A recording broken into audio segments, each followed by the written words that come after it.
In a lively farmyard, where the cows mooed and the hens clucked, lived a family of ducks who were known to make quite a ruckus.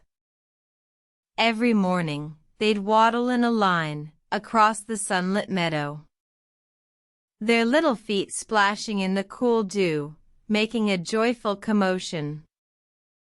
But there was one duck, young Oliver, who could not make a quack. Instead, he made a sound like a tiny trumpet, and all the other ducks would laugh and mock.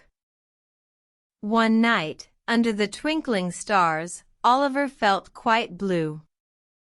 He wished he could quack just like his friends, and fit in too. Determined, he spent the day practicing, trying hard to quack. But no matter how he tried, out came only a toot, as if he'd play a musical track. The next morning, as the sun rose high, the family of ducks went about their chores. When suddenly, Oliver stood tall and tried again, his voice filled with hopes and chores. With all his heart, he opened his beak and quacked a mighty quack.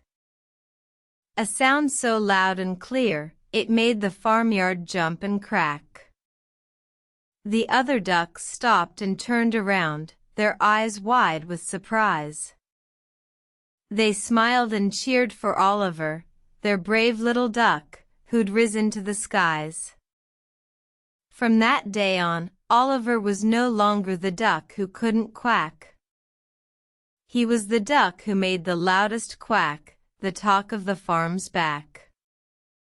And whenever anyone asked how he learned to quack so loud, Oliver would simply say, "I learned it from my heart, without a doubt."